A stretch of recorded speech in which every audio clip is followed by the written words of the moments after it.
Huddle around as Climbing the Pocket Network presents Jayson and the boys talking everything Minnesota Vikings. Watch the countdown timer. Away we go again. Lost like I'm lost on purpose. If found, please return to.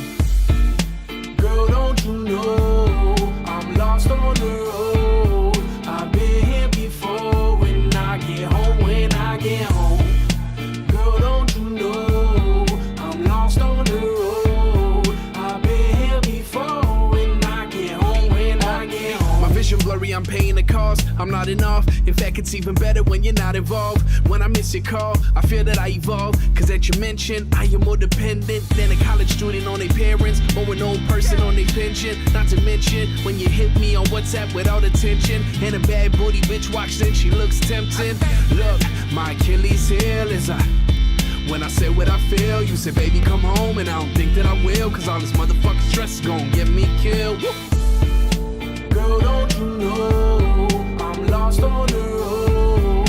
I've been here before. When I get home,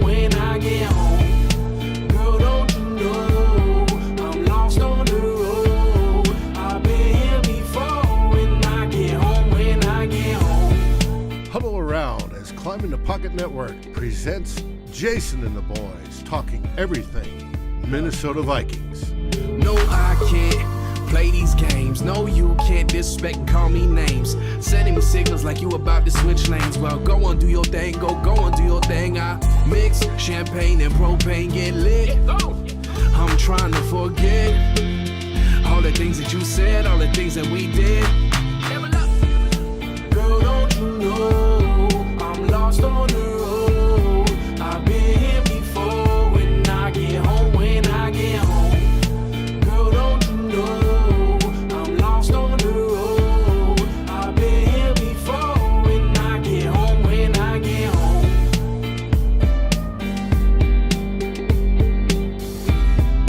watch the breakdown. And I get home when I get home.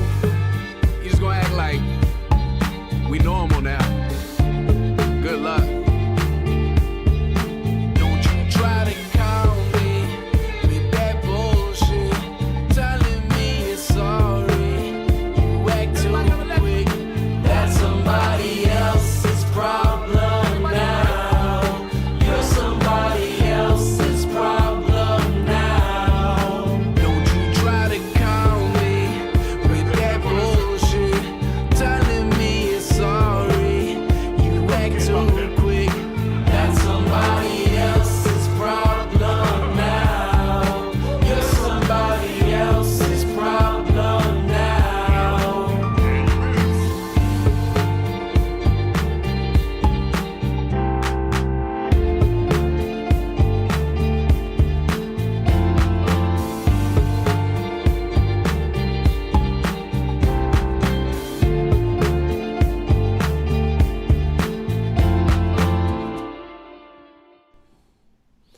Hey everybody, it's Dave here. But this show isn't about me, it's about everybody else from Climbing the Pocket and Pocket Protectors. And I am going to bring them in right now. And here they are. Jayson, you got it. Stop yelling at me, David. Oh, but I like to.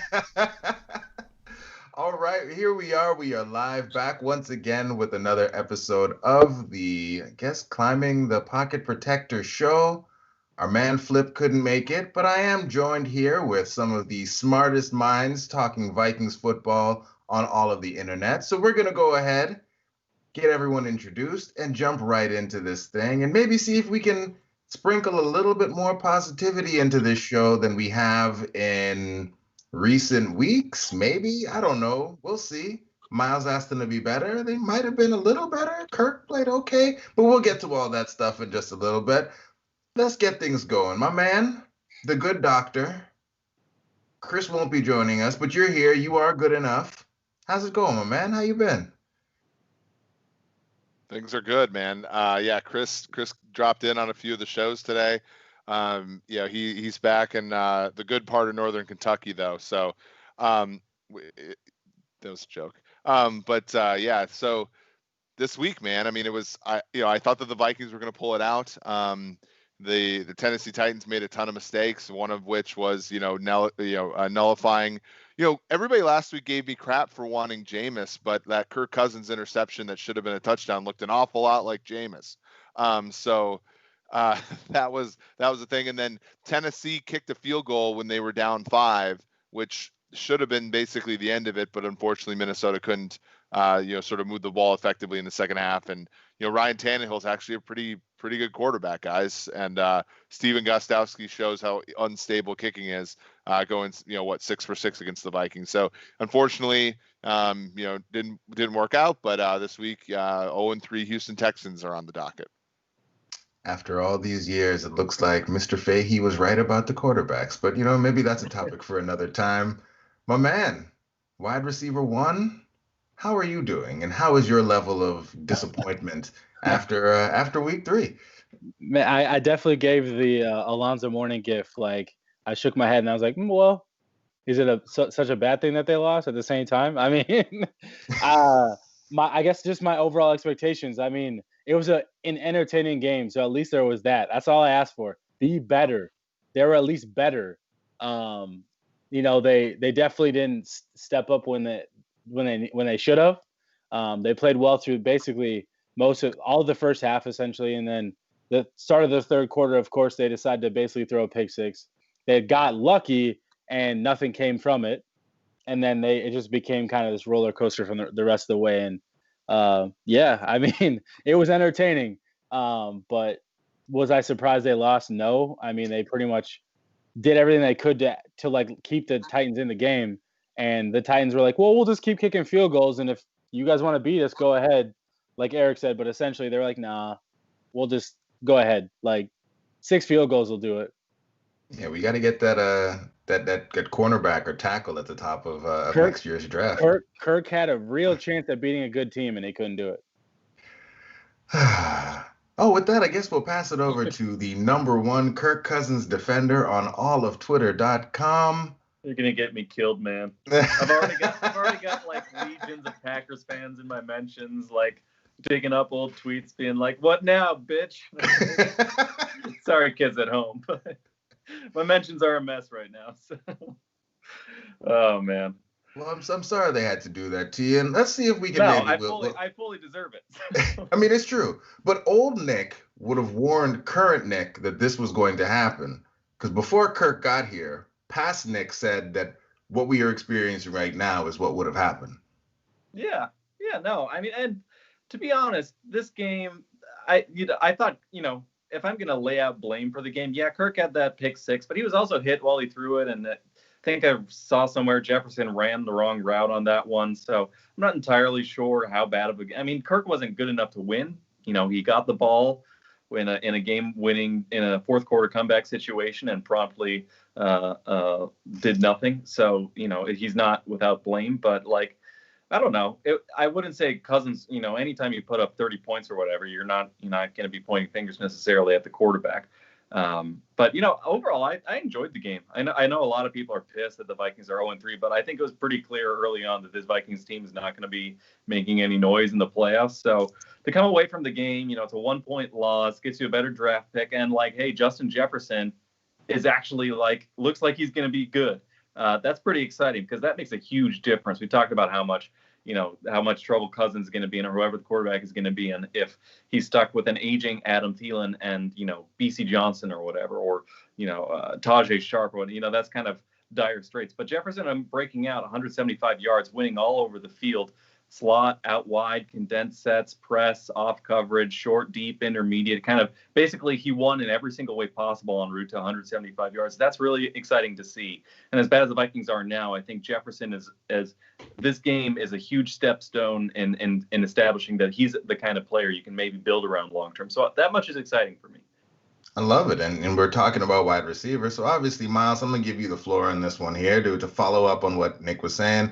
What were the big takeaways for you on Justin Jefferson in this game? And what do you think the Vikings can do to build on that going forward?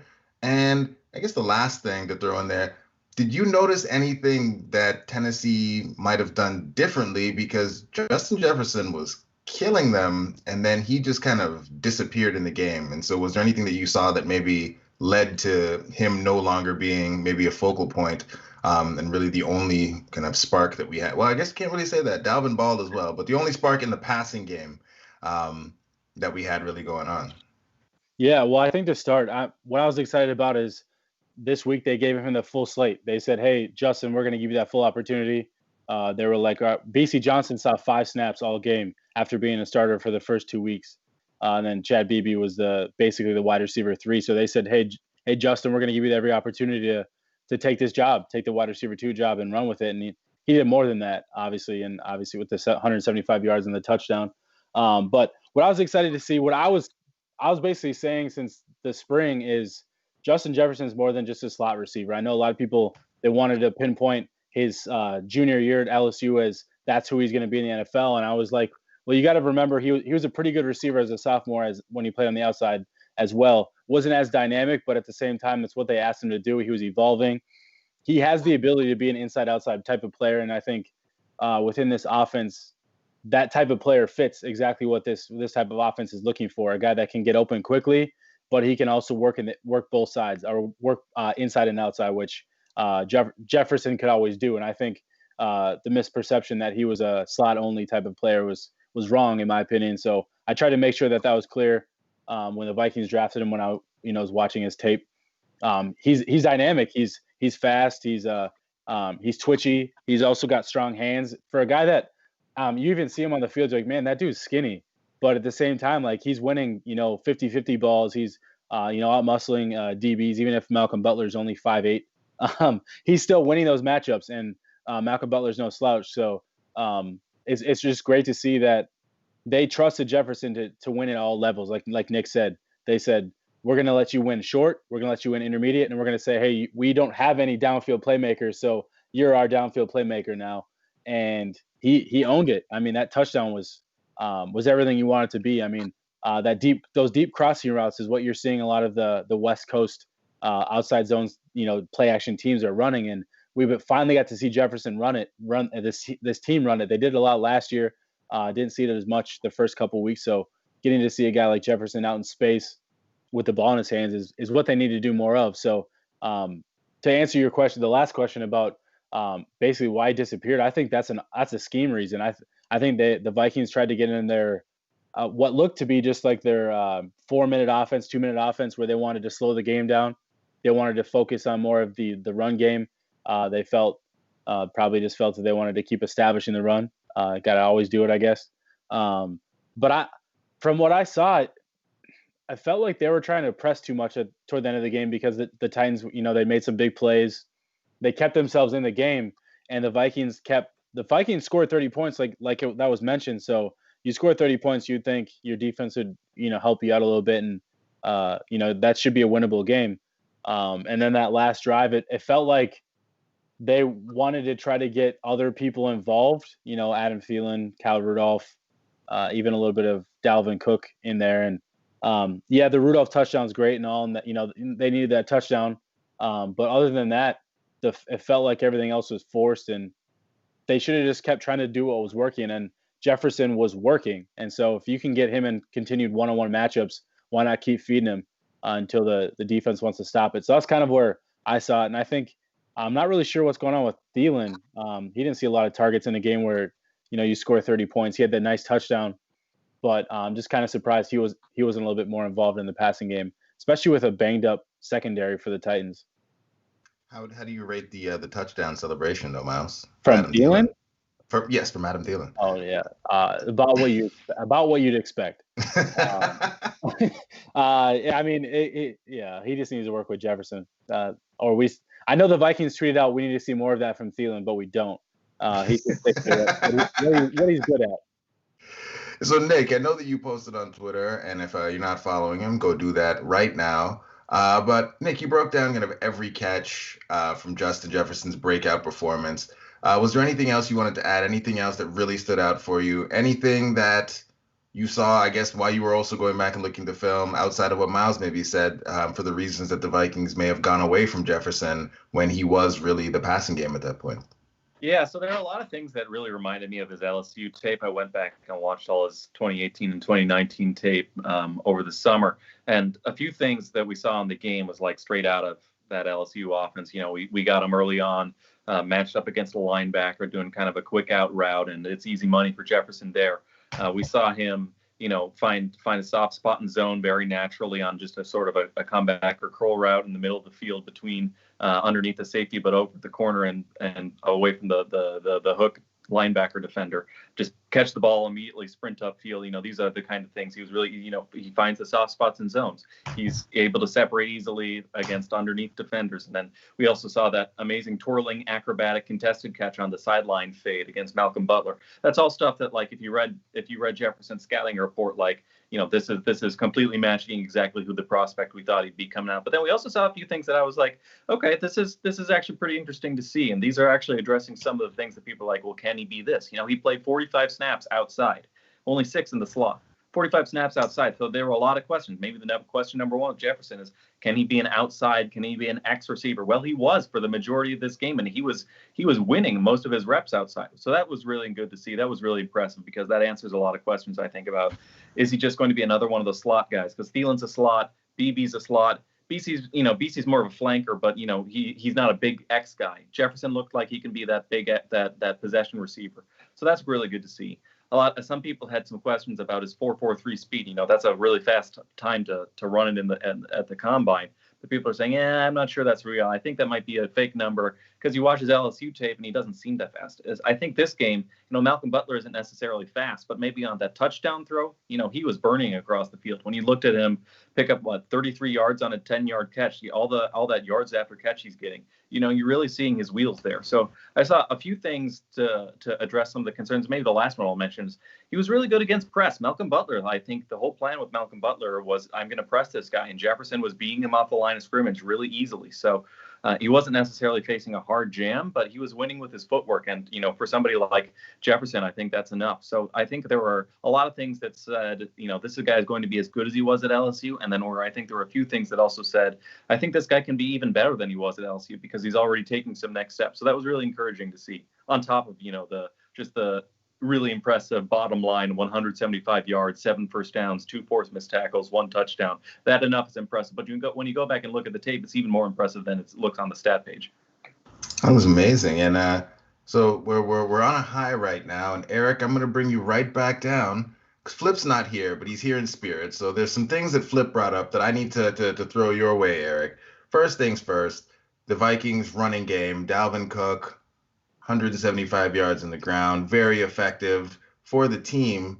And then also, as Flip had said, Tennessee was basically able to run on the Vikings at will. So even with Tannehill not playing his best game, they were able to really rely on that running game to keep things kind of moving along for them, which kind of allowed them to keep chipping away. And so I guess, Eric, a couple questions for you. For a team like a Tennessee, or even maybe the Vikings, where your quarterback play isn't top level, is there any merit to the point that Flip has made on many occasions that, you know, having that solid running game as a fallback option is something that could still help you? Because, I mean, Tennessee, they were doing us a lot of favors, kicking a lot of field goals, but they were still moving the ball up and down the field with Derrick Henry just kind of running over our defense. And then I guess the follow-up to that is just, like, how bad is our defense? Because when I look at, you know, the ELO ratings and stuff, we don't seem to be as bad for PFF. DVOA really does hate us. And so I'm just trying to understand, like, as we move forward, are you expecting the defense to get better, or is that maybe some preseason baked in that hasn't really fallen out of the numbers yet? Yeah, I mean, Cook had 119 yards after contact, 5.4 yards per carry after contact. A lot of that was on the, obviously on his touchdown run, but he was consistently good. If you look at Tennessee, though, I mean, Henry did average 4.6 yards per carry, but they had to feed him a lot. The issue was, the idea of something to fall back on. I understand, but the only teams I feel like whose running game is something good to fall back on are the teams with awesome passing games. And the Vikings currently, might have the potential for that. I wish they'd throw to Irv Smith more. He didn't have one target the entire game. He's somebody in that offense that I think could be really good. But with Kirk not necessarily fulfilling the potential, you have to rely on the run game, probably too much. And what we saw in the second half is when that became your primary offense, it wasn't effective. And that's not good. And that's why Tennessee's frankly, they're 3-0, but they're 0-3 against the spread. They have actually not, met expectations of the marketplace yet so far this season. And a lot of that is because Derrick Henry's averaging 3.7 yards per carry. He's Eddie Georging his way through this particular year, or 2006 Larry Johnson, I feel like, whereas he's getting a ton of volume, but they're really only 3.9 yards a carry. They're really only winning because of Tannehill, who went over the top to Corey Davis, went over the top to Khalif Raymond. I mean, the Vikings struggled against a passing offense that was missing their best player, in A.J. Brown. Those are the things that I'm a little worried about with them. I do think the team gets better on defense. I don't think there's any way it could go. I mean, the only way that it would get worse is if literally none of these young players developed. And I don't think that that's going to happen. I think Gladney will develop. I think Dantzler will. It was just a poor bet to make that they would by week 1.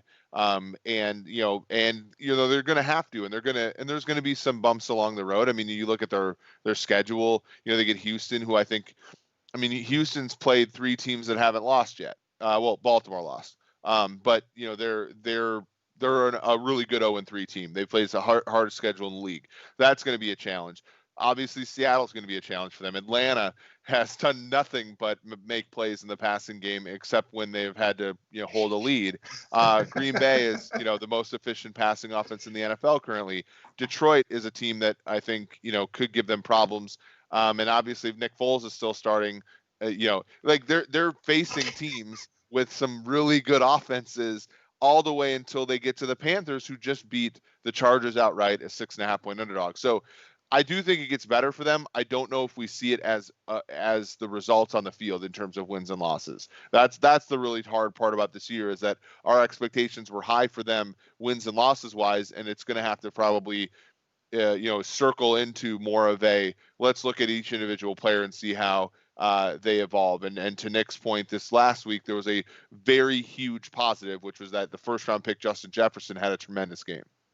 And right. Eric too. Jeff Gladney looked pretty good. I mean, there's a few plays in there obviously, but for his first career start, I thought there was a building blocks to work off of. I'm not going to say he was great or anything, but he looked like he was getting more comfortable as the game was going, even though he got beat a few times. But he got picked on, but he also what you don't want to see from a rookie is that they're just consistently mediocre. He had some really bad plays, but he also had flashed and had some really the pass breakup on that out route. That was a really nice read, a really nice click and close. That was a really nice play. The reading the screen, snuffing that out for a tackle for a loss. That was really good. Yeah, he got burned by Khalif Barnes or whoever it was, but I think you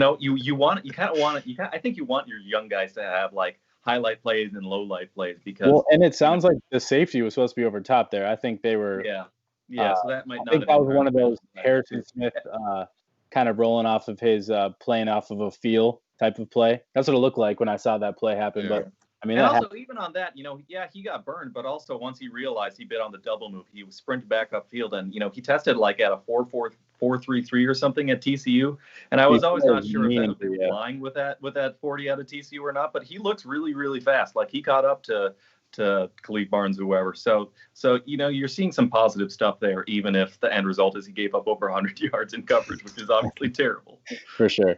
Yeah, I get a little worried. I mean, when I look, at 6 for 10 for 120, right, and 4 first downs, and he's somebody where I want to go back and look at how Xavier Rhodes did as a rookie, as a nickel, in Frazier's defense. You look back and think, my whole thing, and this is what Flip, our good friend, he was like, what? Wait a sec, you want to say that replacing Trey Waynes is hard, but you guys don't like Trey Waynes, and I'm like, yeah, it's actually pretty nuanced, right? It took Trey Waynes 3 years to become a good a starting cornerback that no one is constantly complaining about. That actually took him some time, and yet at the same time he didn't live up to being the 11th overall pick. Yeah, he fits nicely into that position for the Vikings defense, and those types of players don't get retained, and people come to the conclusion that they're easy to replace, and they're not, right? Like Gladney was picked, what, 12, 13, 14 picks behind where Wayne's was? So to expect him to have that median outcome, like that's going to be, if he ends up as good as Trey Waynes, that might be a win for the Vikings. And I know that that's he was 20 picks after. Yeah, and I know that that's a, and Cameron Dancer's a third-round pick. Like, who else was a third-round pick? Josh Robinson was a third-round pick, and he at least played. But like, we have the expectation that the 2015 draft for Vikings fans has altered our perception of reality so drastically, right? Like, BC Johnson's probably done about as good as you could expect him to do. Justin Jefferson has exceeded expectations already as a wide receiver in the NFL, being drafted where he is. Some of these guys have to come around, but the problem is like it was all asked to happen so quickly, and it was again like a 5-team betting parlay. Like you need to hit every single leg, and that just doesn't happen so much. But when we get to the end of the season, we look back and there will be positives to take from some of these guys, and that's really if they finish 6-10 or whatever, like that's fine. But like that's where you go back and say, okay, there are buildable pieces here. Yeah, when do we get to see the Vikings hit on another blue chip player in the middle rounds? Because we haven't seen that since Stephon Diggs, and that's rare. Like, Alex Madison? No, Madison's a good player. I mean, look, Alexander Madison's met expectations already. BC Johnson's met expectations. He's played games in the NFL as a 7th-round pick. But when are you going to find the guy that plays well above expectation that you get to have for 3 to 4 years on a cheap rookie deal? Yeah, but that's the thing. But no team reliably does that. Look at the Vikings do it all the time. No team reliably does that. No, just remember the hits. I'm not saying they successfully do it. I'm saying they attempt to do it. Yeah. BC Johnson is the prime example of our 7th-round pick as a rookie was expected to be our 3rd/2nd wide receiver last year on a contending team. That's just not I don't know. Yeah. And that's why you approach the draft in a more analytical way. That's why you don't reach for Garrett Bradbury. That's why you trade back and take him where the market has him, because you are not better at picking players than anybody else. You're not able to identify a player and say, look, we're 10 spots above the market on them, but we're 10 spots more correct than the market. You just aren't. That's how it goes. The neighbors to the east, the Green Bay Packers, everybody said, oh, look, they got James Jones. They got Donald Driver. They got Aaron Rodgers has thrown 2 touchdown passes to a 1st-round pick in his career, and everybody thought that was a feature in the Green Bay Packers. Ted Thompson. You fast forward it 5 years and look at their receivers. They're all like the Alan Lazard was wide open, and he turned into Robert Ferguson at the 20-yard line and got chased down from behind because he sucks. And and Rodgers is good enough to overcome a lot of that. But you look at their drafting in Green Bay, and it went from, oh my God, they can pick up Sam Shields off the street, they can pick up Tramon Williams and all this stuff, and then Tramon Williams becomes Demarius Randall. Oh, well, maybe it's just a bunch of coin flips, and you collected a bunch of them really nicely, like the Vikings did in 2015, and then you struggled it because of variance, like the Vikings have ever since. And that's just sort of the way it is, and that's why you accumulate a lot of picks, which the Vikings do pretty well, and you sort of follow the market a little bit, and that's something I don't think the Vikings really have done with the the Bradburys of the world, for example. Do love those interior offensive linemen. Well, the Vikings are weird when it comes to analytics because they very much use it, and we know they use it, but then they don't seem to adhere to it at like the most important times. Mm-hmm. Like the focal point of the offense is our running game. We need to make sure that we spend a top 20 pick on a center. We need to, all those pay our running backs. Like we put our money at our skill positions in Stephon Diggs, Adam Thielen, Kyle Rudolph, and Kirk Cousins, but we build our offense around the run game. It doesn't make sense to me. And obviously I know Diggs is gone, but still the idea there. Yeah.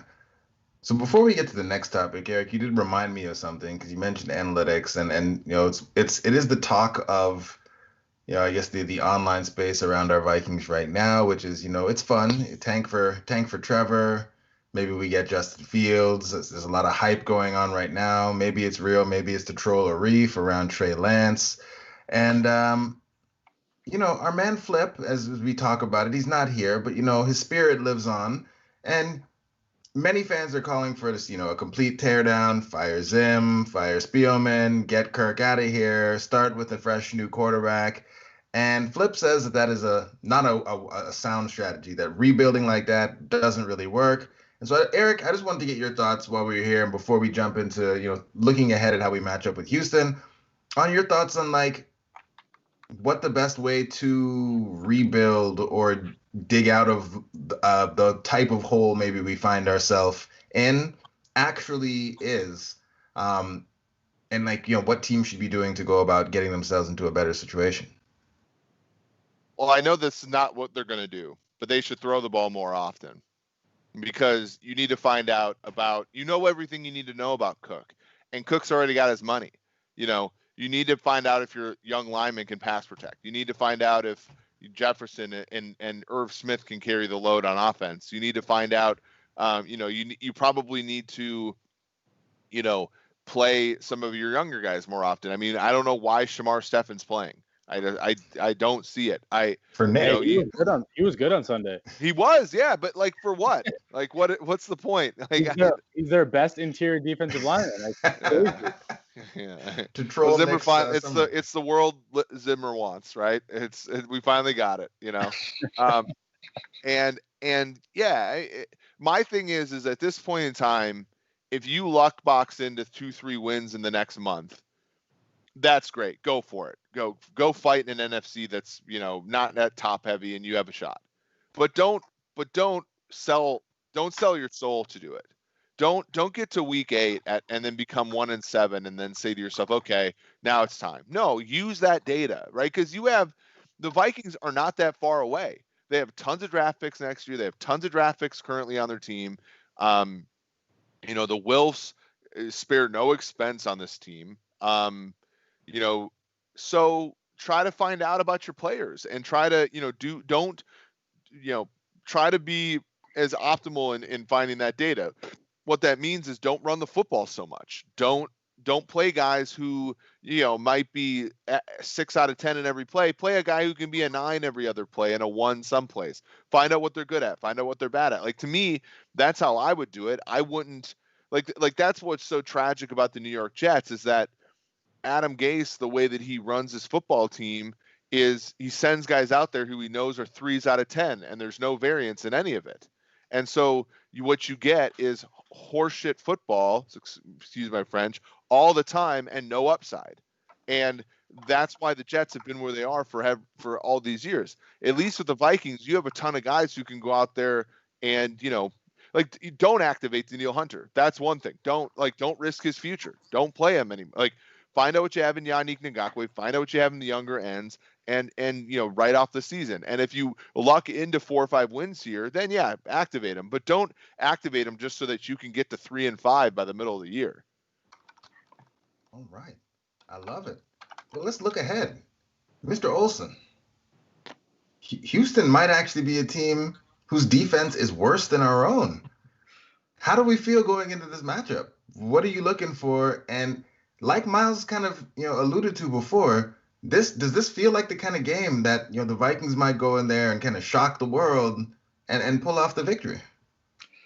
Yeah, I don't know. It's hard to have any confidence in the Vikings team right now, given J.J. Watt is going to be matched up against Dru Samia. I mean, that matchup alone is enough to tell you how you should be feeling going into this matchup. It's going to be ugly. You thought Davey Clowney versus Dru Samia was bad. Yeah.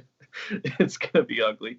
I mean, Deshaun Watson is obviously the star of the show there, and he's a very good quarterback who can make a lot of crazy plays. He has some, you take the good with the bad with the way he extends plays there. But, obviously they got rid of DeAndre Hopkins, but they got a pair of speedsters there that, that could, it's not exactly who you would hope to go up against when you got a young secondary, especially guys with like Dantzler who maybe can't keep up with the speedsters downfield. They've got a lot of holes in their defense. The front seven outside of J.J. Watt doesn't really scare you that much. So maybe maybe there will be some holes for Dalvin to run through. But I just think when you compare, I think these are both 0-3 teams that are better than 0-3. But when you're going, when it's an away game and you're facing a better quarterback, it's really hard to have any confidence in the away team. So I don't know. Not really a rousing endorsement. Myles, you got anything else? You got anything to make me feel good about this matchup? What? Anything? This would normally be a week where the Vikings the defensive line should be able to feast, because the Texans offensive line is terrible like the Vikings, but the issue is the Vikings don't have defensive linemen that are going to do that. So I don't know. You would hope that like Yannick Ngakoue, but he's going to be lined up against Laramie Tunsil, who's good but not great. But he's probably the only like serviceable offensive lineman they have right now. But yeah, like this feels like the Titans game where essentially if the game's going to be close, the Vikings probably aren't going to win it. They probably need to blow this game out if they're going to try to win it, because if they keep someone like Deshaun Watson in the game, they're probably going to lose the game.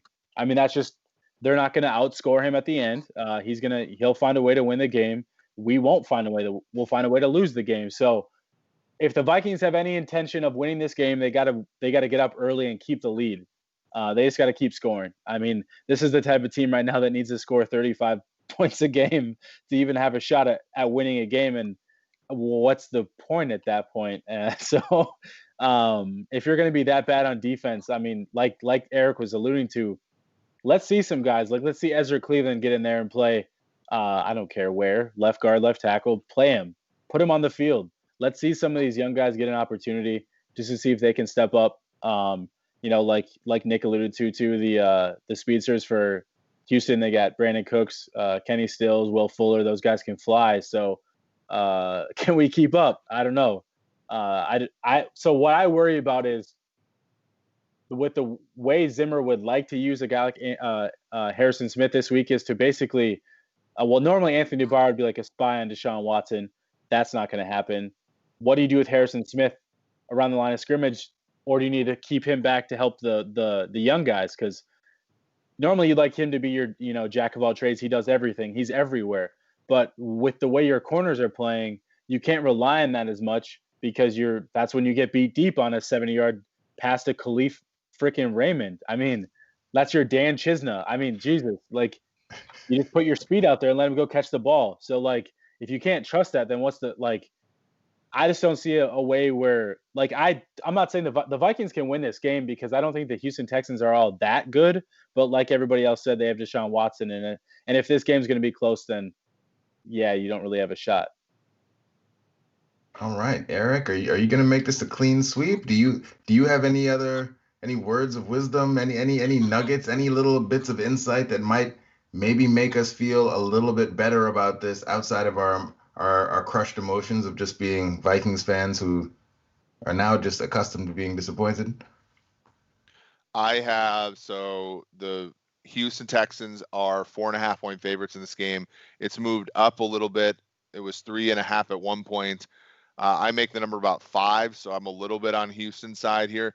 The total on this game is 54.5. Betting overs in Vikings games has been profitable. I don't think much defense is going to be played in this game.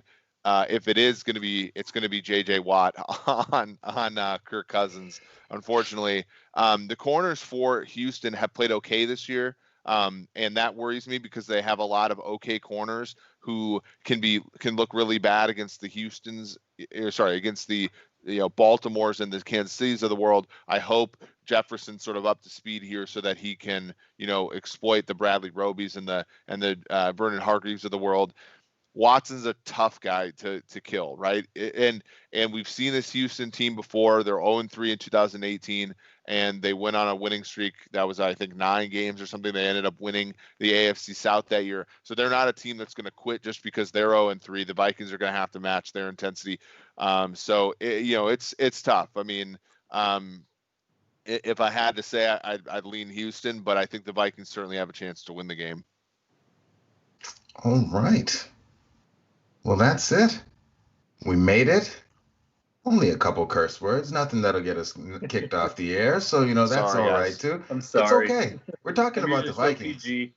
We're talking about the Vikings, so a little bit of cursing is expected. And David was back there drinking too, so like that's you just gotta grab a beer and settle in. This is David's second show tonight. He is a machine. He's earned those beers, but that's it.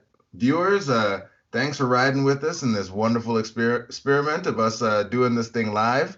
And listeners, thanks for sticking with us. We will talk to you soon. Have a good one. I don't know if that look on David's face is a good one, if we're live, or if the show is actually over. No. Are we done? We're still There we live. go. Oh, we're Hold still on. going. Hold on. Okay, hold so on. we're just over here. We're just talking, hanging out. I gotta get So I it. guess back to I closed back to the our earlier window I needed. conversation. Go Oh, figure. no. Oh, And- well, we'll let it, And we'll here let it we ride. go with the credits and the rollout. Boom. Even talk about COVID. Thank you for watching or listening. As always, if you like, subscribe, and ring the bell for notifications. And if you're listening to the podcast, please rate us on your favorite aggregator. Stroll, everybody.